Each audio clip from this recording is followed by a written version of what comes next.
वेद सब सत्य विद्याओं का पुस्तक है। वेद का पढ़ना पढ़ाना और सुनना सुनाना सब आर्यों का परम धर्म है। ओम स्तुता मया वरदा वेद माता प्रचोदयन्तां पावमानि द्विजानाम् आयुः प्राणं प्रजां पशुं कीर्तिं द्रविणं ब्रह्मवर्चसं मह्यं दत्त्वा व्रजत ब्रह्मलोकम्। इदानीं वेदपाठो भविष्यति। अद्य ऋग्वेदस्य तृतीयं मण्डलस्य षोडशं सूक्तस्य पाठो भविष्यति। पाठमानमन्त्रस्य अयम् अग्निः सुवीर्यस्येषे एतेतानि प्रथमानि पदानि सन्ति। अब वेद पाठ होगा। आज ऋग्वेद के तीसरे मंडल के 16वें सूक्त का पाठ किया जाएगा। पाठ किए जाने वाले मंत्र के अयम् अग्निः सुवीर्यस्येषे ये प्रारंभिक पद हैं। इस सूक्त के ऋषि हैं उत्कीलः कात्यः देवता अग्नि। छंदः 1-5 भूरि गनुष्टुप 2-6 निचित पंक्ति 3 निचित बृहति 4 भूरिक बृहति। स्वर है 1-5 गांधारः 2-6 पंचमः 3-4 मध्यमः। ओम अयम् अग्निः सुवीर्यस्येषे महः सौभगस्य राया ईशे स्वपत्यस्य गोमता ईशे वृत्रहथानाम्। ॐ इमं नरो मरुतः सश्चता वृधं यस्मिन्रायसे वृधासः अभिये सन्ति पृतनासु दूढ्यो विश्वाः शत्रुमादभुः। ॐ स त्वं नो रायः शिशीः मीढ्वो अग्नेषु वीर्यस्य तु विद्युम्न वर्षिष्ठस्य प्रजावतु नमीवस्य सुस्मिनः।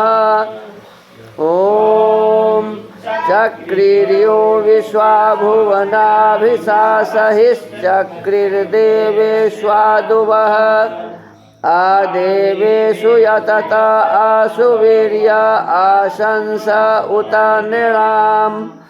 ॐ मानो अग्ने मतये मा वीरतायैरीरधः मा गोतायै सहसस्पुत्रमाग्निदीप द्वेषांस्याकृधि। ॐ शग्धेवाजस्य सुभगा प्रजावतुग्ने बृहतो अध्वरे संग्राया भूयसा सृज मयो भुनातो विद्युम्न यशस्वता। अथ श्रद्धा सूक्तम्। ॐ श्रद्धयाग्निः समिद्यते श्रद्धया हूयते हविः श्रद्धां भगस्य मूर्धनि वचसा वेदयामसि। ॐ प्रियं श्रद्धे ददतः प्रियं श्रद्धे दिदासतः प्रियं भोजेषु यज्वस्विदं उदितं कृधि। ॐ यथा देवा असुरेषु श्रद्धामुग्रेषु चक्रिरे एवं भोजेषु यज्वस्वस्माकमुदितं कृधि। ॐ श्रद्धां देवा यजमाना वायुगोपा उपासते श्रद्धां हृदया याकूत्या श्रद्धया विन्दते वसु। ॐ श्रद्धां प्रातर्हवामहे श्रद्धां मध्यं दिनं परि श्रद्धां सूर्यस्य निमृचि श्रद्धे श्रद्धापयेहनः इति श्रद्धासूक्तम् इति वेदपाठः। अथ वेदस्वाध्यायः। इदानीं वेदस्वाध्यायो भविष्यति। अद्य यजुर्वेदस्य सप्तमोऽध्यायस्य ४० मन्त्रस्य स्वाध्यायो भविष्यति। स्वाध्यायमान मन्त्रस्य महाम् इन्द्रो य ओजसा इत्येतानि प्रथमानि पदानि सन्ति। अब वेद स्वाध्याय होगा। आज यजुर्वेद के 7वें अध्याय के 40वें मंत्र का स्वाध्याय किया जाएगा। स्वाध्याय किए जाने वाले मंत्र के महाम इंद्रो य ओजसा ये प्रारंभिक पद हैं। ओम महाम इंद्रो य ओजसा पर्जन्यो वृष्टिमाम इव स्तोमैर्वत्सस्य वावृधे उपयामगृहीतोऽसि महेन्द्राय त्वैषते योनिर्महेन्द्राय त्वा। इस मंत्र के ऋषि हैं महानेन्द्र इत्यस्य वत्स ऋषि, प्रजापतिर्देवता, आर्षि गायत्री छंदः, उपयामित्यस्य विराड आर्षि गायत्री छंदः, सर्जः स्वरः। पुनरीश्वर गुणा उपदिश्यन्ते। फिर भी ईश्वर के गुणों का उपदेश अगले मंत्र में किया है। पदार्थ। हे अनादि सिद्ध योगिन सर्वव्यापी ईश्वर। देखो परमात्मा को क्या कहा? योगी कहा। अनादि सिद्ध माने सदा से जो सिद्धि को प्राप्त किया हुआ है वह योगी परमात्मा। और दूसरा कहा कि सर्वव्यापी परमात्मा। परमात्मा कहाँ है? सर्वव्यापी हैं, सब जगह रहने वाले हैं। कहाँ रहने वाले हैं कृष्ण जी? परमात्मा कहाँ रहने वाले हैं? सब जगह। इसीलिए कहते हैं सर्वव्यापी। क्या कहते हैं? सर्वव्यापी। कहते हैं जो आप योगियों के उपयामगृहीतः यम नियमादि योग के अंगों से स्वीकार किए हुए असी हैं। अब देखो यम नियम आसन प्राणायाम प्रत्याहार धारणा ध्यान समाधि ये योग के 8 अंग हैं। कहते परमात्मा इन 8 अंगों से युक्त है, अंगों से स्वीकार किए हुए असी हैं। इस कारण हम लोग त्वा आपको महेंद्राय योग से प्रकट होने वाले अच्छे ऐश्वर्य के लिए आश्रय करते हैं। ते आपका एषः यह योग हमारे कल्याण का योनि निमित्त है। इसलिए त्वा आपका महेंद्राय मोक्ष कराने वाले ऐश्वर्य के लिए ध्यान करते हैं। देखो हम ध्यान क्यों करते हैं? मोक्ष के लिए। किसके लिए? मोक्ष प्राप्ति के लिए, परमात्मा की प्राप्ति के लिए ध्यान करते हैं। मोक्ष कराने वाले ऐश्वर्य के लिए ध्यान करते हैं। यह जो महान बड़े बड़े गुण कर्म और स्वभाव वाला वृष्टिमान वर्षने वाले पर्जन्य एवं मेघ के तुल्य वत्सस्य स्तुतिकर्ता की स्तुमय स्तुतियों से ओजसा अनंत बल के साथ प्रकाशित होता है। उस ईश्वर को जानकर योगी वावृधे अत्यंत उन्नति को प्राप्त होता है। देखिए इस मंत्र के ऋषि हैं वत्स, और वत्स का अर्थ इसमें बताया है स्तुति करने वाला। क्या बताया? वत्स माने स्तुति करने वाला। वत्स से स्तुति करता की। भावार्थ जैसे मेघ वर्षा समय में अपने जल के समूह से सब पदार्थों को तृप्त करता हुआ उन्नति देता है, वैसे ईश्वर भी योगाभ्यास करने वाले योगी पुरुष के योग को अत्यंत बढ़ाता है। किसका योग बढ़ता है? जो योग करता है। योग का मतलब होता है अपने मन को सब तरफ से रोक के परमात्मा में लगाओ। योगस् चित्तवृत्ति निरोधः। मन जो चारों ओर भागता रहता है, कभी घर, कभी माँ के पास, कभी पिता के पास, कभी स्कूल, कभी कहीं कभी खेलने में, ये जो मन भागता रहता है, इस भागने वाले मन को सब ओर से रोक के जिस परम ब्रह्म परमेश्वर ने हमारे इस सुंदर शरीर को बनाया है उसमें अपने चित्त को लगाना। और जब हम उसमें चित्त लगाएंगे तभी मोक्ष की प्राप्ति होगी। वो कहाँ लगाना? तो कहा हमारे हृदय के भीतर में परमात्मा तो सब जगह होने के कारण है, और हम लोग भी कहाँ रहते हैं जी? परमात्मा सारे जगह रहते हैं और हम हृदय में रहते हैं। हृत प्रतिष्ठम, वेद में मंत्र लिखा। हम लोग कहाँ रहते हैं? हृदय में। तो दोनों का मिलान कहाँ होगा? जहाँ दोनों रहेंगे वही, जहाँ दोनों रहेंगे वही ना मिलान होता है। यदि मान लो हम प्रधानमंत्री से मिलना चाहें तो यहाँ मिल जाएंगे प्रधानमंत्री?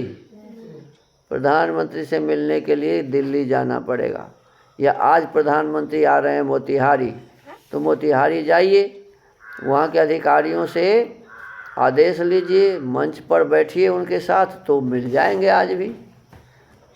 या दिल्ली में उनके ऑफिस में जाइए, समय लीजिए, उनसे बैठ कर के मिलिए।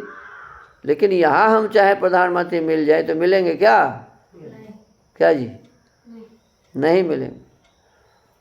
तो जो जहाँ होता है वहीं मिला जाता है। तो ईश्वर तो सब जगह हैं, लेकिन हम सब जगह नहीं हैं। हम कहाँ हैं? हृदय में। कहाँ है जी? हृदय में। अब परमात्मा सब जगह होने से हृदय में भी है, तो मिलने का स्थान पक्का कौन है? हृदय।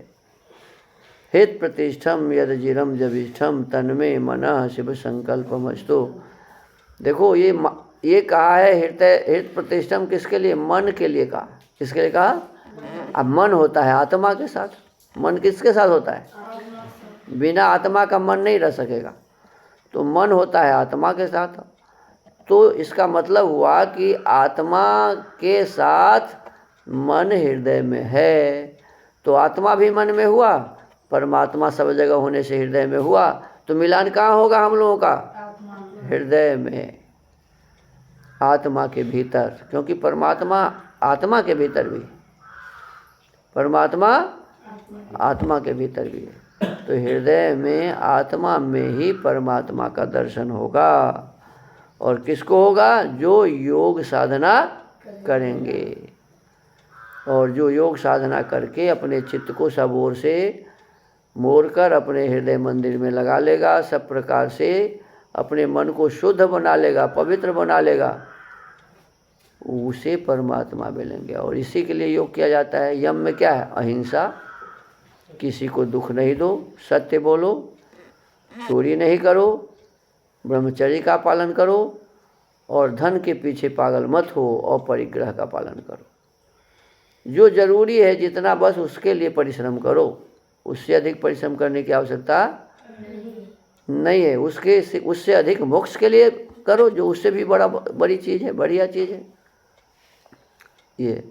फिर शौच, बाहर भीतर से शुद्ध रहो, संतोष, मेहनत करके जो भी मिल जाए खुश रहो। कल हमारे आचार्य जी पूरा मेहनत करके 110 रुपया लाए कि 15। अब देखो जितना मिला उसी में खुश हो जाओ। क्या जी? जितना मिला उसी में क्या करना चाहिए जी? खुश रहना चाहिए। अब जो लोग दिया ठीक है, इसमें क्या हर्ज है। तो संतोष और फिर तप।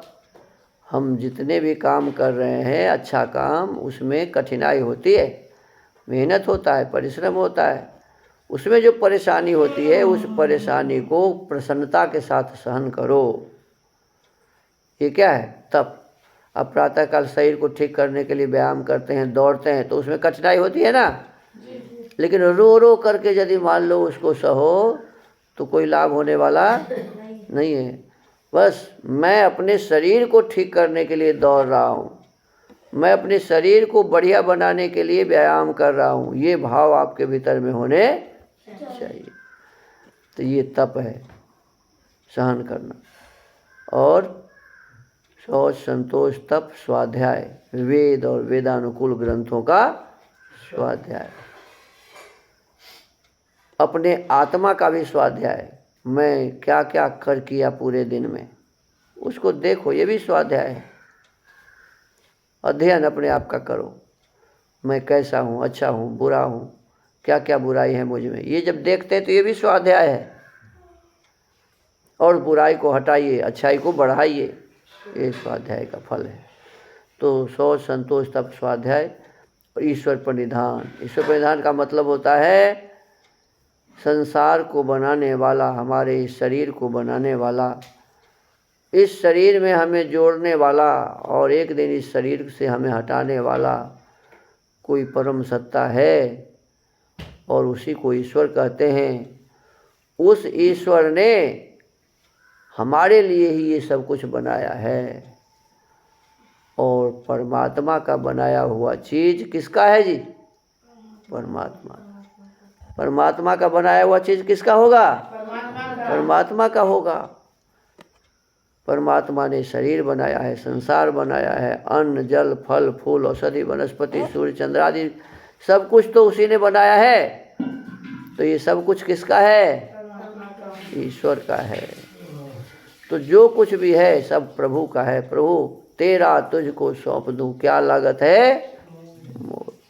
इस प्रकार के सुंदर श्रेष्ठ भाव होने चाहिए, खाली बोलने के लिए नहीं, कर्म में ऐसा होना चाहिए, आपके अंतःकरण में ऐसे भाव होने चाहिए। ईश्वर प्रणिधान। तो आज के इस वेद स्वाध्याय के क्रम को यहीं विराम देते हैं। ओम। महर्षि दयानंद सरस्वती जी ने सत्यार्थ प्रकाश की रचना की है और इस सत्यार्थ प्रकाश के 7वें समुल्लास का अभी स्वाध्याय चल रहा है।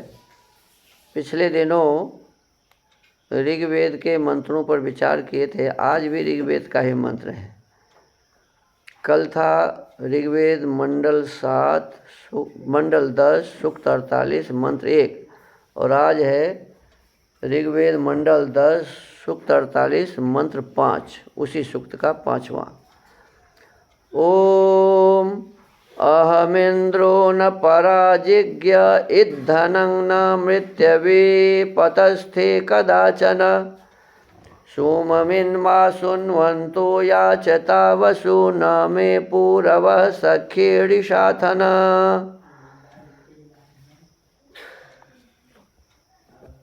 ये इसका अर्थ करते हुए लिखते हैं महर्षि, मैं परम ऐश्वर्यवान सूर्य के सदृश सब जगत का प्रकाशक हूँ। देखो संपूर्ण संसार का प्रकाशक कौन है? तो कहते हैं परमेश्वर की मैं हूँ। सूर्य के सदृश, जैसे सूर्य सारे संसार को प्रकाशित करता है, मैं परम ऐश्वर्यवान, परम ऐश्वर्य से युक्त सूर्य के सदृश सब जगत का प्रकाशक हूँ। कभी पराजय को प्राप्त नहीं होता। परमात्मा किसी से हारेंगे क्या? ये तो पौराणिक लोग हरवा देते हैं आदमी बना के परमात्मा को। कोई राम बना देता है, कोई कृष्ण बना देता है, कोई कुछ बना देता है और हरवाता भी रहता है, जितवाता भी रहता है ना। कभी हरा दिया, कभी जिता दिया, भगवान को भी रुला देता है। भगवान को भी पागल बना देता है, क्या क्या नहीं बना देता है, ये पौराणिकों का काम है। तो इसमें परमात्मा कहते हैं कि मैं कभी भी पराजय को प्राप्त नहीं होता और न कभी मृत्यु को प्राप्त होता हूँ। भगवान मरेंगे क्या? आत्मा भी नहीं मरता है तो भगवान कैसे मरेंगे? परमात्मा कभी मरते नहीं। और ये लोग परमात्मा को भी मारते हैं। कृष्ण मर गए, राम मर गए। अरे कृष्ण और राम कहीं मरता है? ईश्वर जो होगा सो मरेगा क्या? तो कहते हैं प्रभु कि मैं मरता नहीं हूँ, मैं ही जगत रूप धन का निर्माता हूँ। सारे संसार रूपी धन का बनाने वाला कौन है जी? ईश्वर हैं। जो कुछ भी आप देख रहे हैं संसार में, सबको बनाने वाला कौन है? कहते हैं प्रभु कि मैं ही उसका निर्माता हूँ। सब जगत की उत्पत्ति करने वाले मुझ ही को जानो। कहते हे मनुष्य, संपूर्ण संसार को उत्पन्न करने वाला मैं हूँ, ऐसा आप लोग जानिए। हे जीवों, ऐश्वर्य प्राप्ति के यत्न करते हुए तुम लोग विज्ञान आदि धन को मुझसे मांगो। कहते हैं विज्ञान आदि धन मैं ही आपको बता सकता हूँ। किसके माध्यम से? वेद के माध्यम से। तो वो मुझसे ही मांगो और तुम लोग मेरी मित्रता से अलग मत हो। भगवान से क्या करनी चाहिए जी? मित्रता। त्वमेव माता च पिता त्वमेव बंधुश्च सखा। सखा माने मित्र। परमात्मा हमारा मित्र भी है। तो प्रभु स्वयं कहते हैं कि हमसे मित्रता रखो, दुश्मनी नहीं। इसलिए तुम लोग मुझसे मांगो और तुम लोग मेरी मित्रता से अलग मत हो।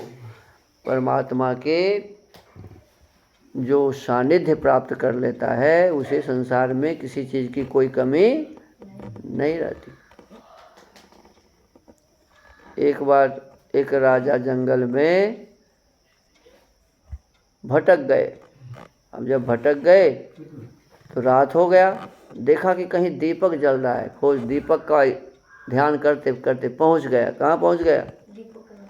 वो दीपक जहाँ जल रहा था वहाँ देखा कि एक स्त्री पुरुष रह रहे हैं यहाँ। महाराज, मैं आपके यहाँ आज रात में रहना चाहता हूँ। देखो खुद महाराज है, लेकिन उस दिन का महाराज उनका कौन हो गया? जो जंगल में रहने वाले। कहते मैं आपके पास रहना चाहता हूँ। मैं फलाने राज्य का राजा हूँ, भटक गया हूँ। अब वो वहाँ उनको रखा, भोजन कराया, सोने के लिए व्यवस्था कर दिया। रात भर सोए और सुबह में कहा कि आपको तो बताया ही कि मैं फलाने राज्य का राजा हूँ, तो अब तो मैं जा रहा हूँ। अब सुबह हो गया, लेकिन कभी ज़रूरी पड़े तो आप आ जाना मेरे पास, कोई चीज़ उज लेना हो तो ठीक है आप जाइए। वो चले गए। बहुत दिन बीत गया, राजा भी भूल गए और ये भी भूल गए। कभी कोई आवश्यकता पड़ी तो मन में हुआ अरे ये तो साधारण आदमी तो ये सामान दे नहीं सकता, तो ये तो राजा के ही पास जाने से होगा। तो याद आया कि राजा बोला था कि मेरे पास आ जाना, और चले गए। इनको पता नहीं था कि राजा हिंदू है या मुसलमान है, कुछ भी पता नहीं था। अब जब वहाँ गया तो दरबारी को बताया कि भाई हम राजा से मिलने आए हैं, खाली तू बता देना कि फलाने जंगल से एक आदमी आया है आपसे मिलने। राजा को जाके जैसे ही वो बोला दरबारी कि ऐसे ऐसे बता रहा है कि मैं जंगल से आया हूँ, राजा को एकाएक याद आया अरे वही आदमी होगा जो रात में मुझे भोजन कराया था, सोने की व्यवस्था किया था। दौड़ के खुद ही आ गया। कौन? जैसे कृष्ण भगवान सुदामा को सुन के आए ना दौड़ के, ऐसे ही राजा आया दौड़ के और उनको ले गया हाथ पकड़ के। चलिए चलिए चलिए, बहुत आनंद की बात है आप मेरे पास आए।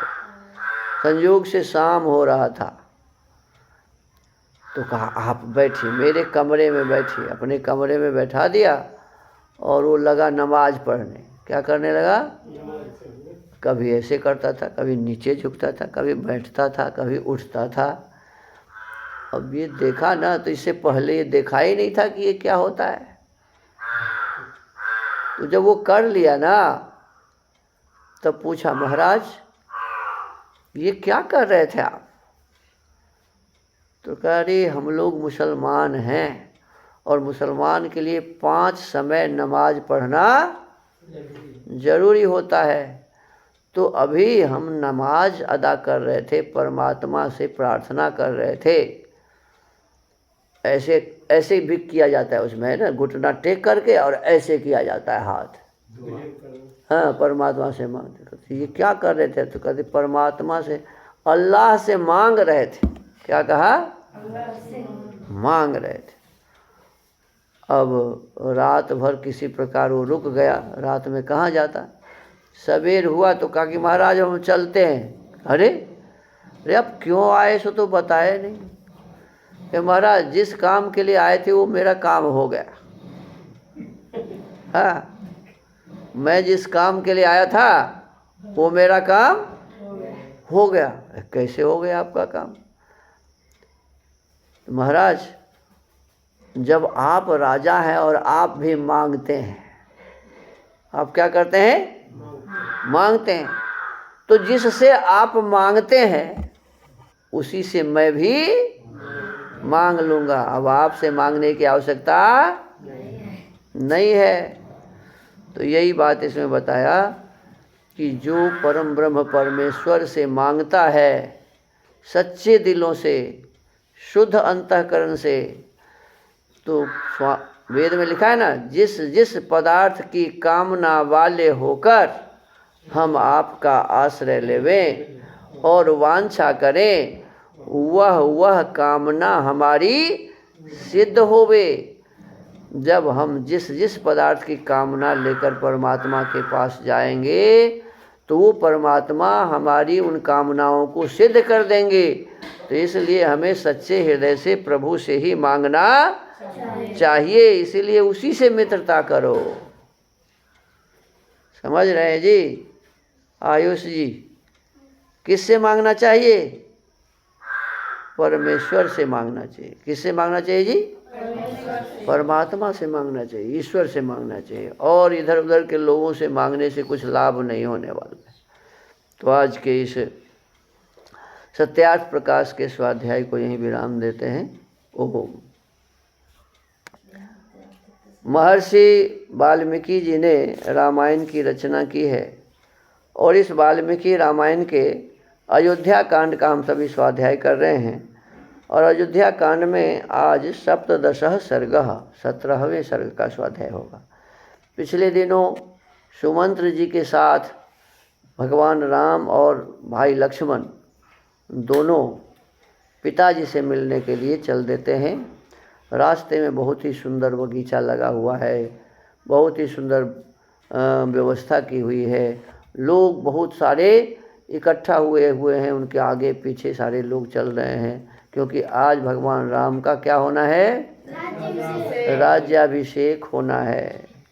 लेकिन क्या दुर्भाग्य होगा, किसी को पता नहीं है। भगवान राम को भी पता नहीं है। और जो बात भगवान रामों को पता नहीं है, और उसके लिए कहा जाता है कि और वो तो लीला कर रहे थे। क्या कर रहे थे? लोग कहते वो तो लीला कर रहे थे, जानते सब कुछ थे और लीला कर रहे थे। बताओ। तो अब आगे देखो क्या होता है। स रामो रथमास्थाय संप्रहृष्ट सुहृज्जनः पताका ध्वज संपन्नं महार्हा गुरुधूपितम् अपश्यन्नगरं श्रीमान् नानाजन समन्वितं स्वगृहैरभ्रसंकाशैः पाण्डुरैरुपशोभितं राजमार्गं ययौ रामो मध्ये नागुरुधूपितम्। इस प्रकार श्रीमान रामचंद्र जी अपने सुहृदों को आनंद प्रदान करते हुए रथ पर बैठे राजमार्ग के बीच से चले जा रहे थे। उन्होंने देखा सारा नगर ध्वजा और पताकाओं से सुशोभित हो रहा है। चारों ओर बहुमूल्य अगुरु नामक धूप की सुगंध छा रही है और सब ओर असंख्य मनुष्यों की भीड़ दिखाई देती है।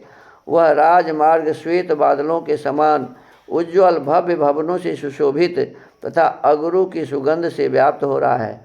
देखो, इस प्रसंग के हिसाब से क्या लग रहा है कि सारे नगर को घूमते हुए आ रहे हैं राम पिताजी से मिलने। इसका मतलब उनका भवन नगर से कहीं दूर था। इसके हिसाब से यही लग रहा है। माने अयोध्या शहर में पिताजी के घर से कहीं ज़्यादा दूर पर था, नगर से बाहर उनका आवास, जहाँ से वो अभी पिताजी से मिलने आ रहे थे और नगर की शोभा को देख रहे थे। नगर की शोभा तो बाहर में होगा ना जी, किला के भीतर में नगर की शोभा होगी क्या? तो इससे तो यही लग रहा है कि राम जी का घर कहीं अलग था, इस व्याख्या के अनुसार। कहते राजमार्ग के बीच से चले जा रहे थे। उन्होंने देखा सारा नगर ध्वजा और पताकाओं से सुशोभित हो रहा है। चारों ओर बहुमूल्य अगुरु नामक धूप की सुगंध छा रही है और सब ओर असंख्य मनुष्यों की भीड़ दिखाई देती है। वह राजमार्ग श्वेत बादलों के समान उज्ज्वल भव्य भवनों से सुशोभित तथा अगुरु की सुगंध से व्याप्त हो रहा था।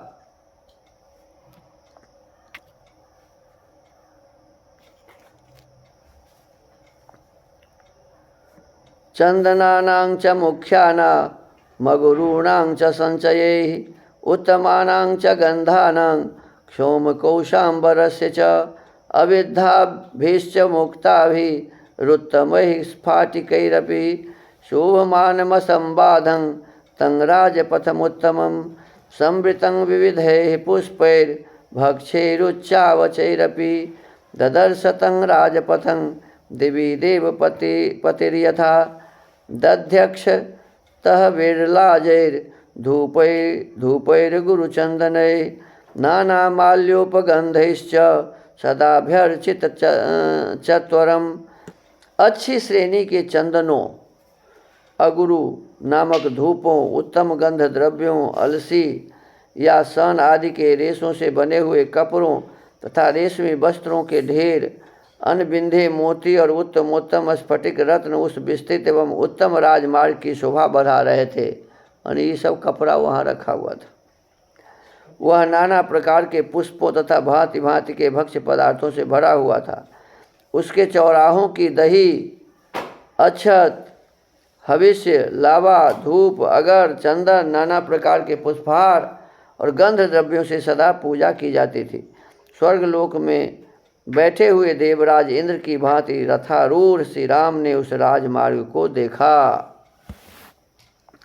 आशीर्वादान बहून् शृण्वन् सुहृद्भिः समुदीरितान् यथार्हं चापि संपूज्य सर्वानेव नरान् ययौ। वे अपने सुहृदों के मुख से कहे गए बहुत से आशीर्वादों को सुनते और यथा योग्य उन सब लोगों का सम्मान करते हुए चले जा रहे थे। पितामहैराचरितं तथैव प्रपितामहै अद्योपादाय तं मार्गमभिषिक्तोऽनुपालय।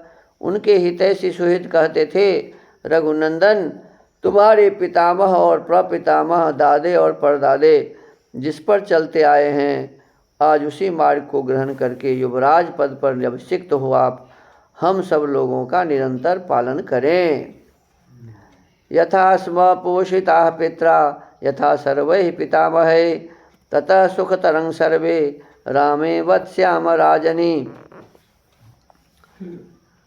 फिर वे आपस में कहने लगे, भाइयों, श्री राम के पिता तथा समस्त पितामहों द्वारा जिस प्रकार हम लोगों का पालन पोषण हुआ है, श्री राम के राजा होने पर हम उससे भी अधिक सुखी रहेंगे। अलमद्य ही भुक्तेन परमार्थैरलंचनः यदि पश्याम निर्यान्तं रामं राज्ये प्रतिष्ठितं। यदि हम राज्य पर प्रतिष्ठित हुए श्री राम को पिता के घर से निकलते हुए देख लें यदि राजा राम का दर्शन कर लें तो हमें यह लोक के भोग और परमार्थ स्वरूप मोक्ष लेकर क्या करना है। ततो हि न प्रियतरं नान्यत् किंचित् भविष्यति यथाभिषेको रामस्य राज्येन अमित तेजसः। अमित तेजस्वी श्री राम का यदि राज्य पर अभिषेक हो जाए तो वह हमारे लिए जैसा प्रियतर कार्य होगा उससे बढ़कर दूसरा कोई परम प्रिय कार्य नहीं होगा। एताश्चान्याश्च सुहृदा बुदासीनः शुभाः कथाः आत्मसंपूजनीः शृण्वन् ययौ रामो महापथम। सुहृदों के मुँह से निकली हुई ये तथा और भी कई तरह की अपनी इस प्रशंसा से संबंध रखने वाली सुंदर बातें सुनते हुए श्री रामचंद्र जी राजपथ पर बढ़े चले जा रहे थे।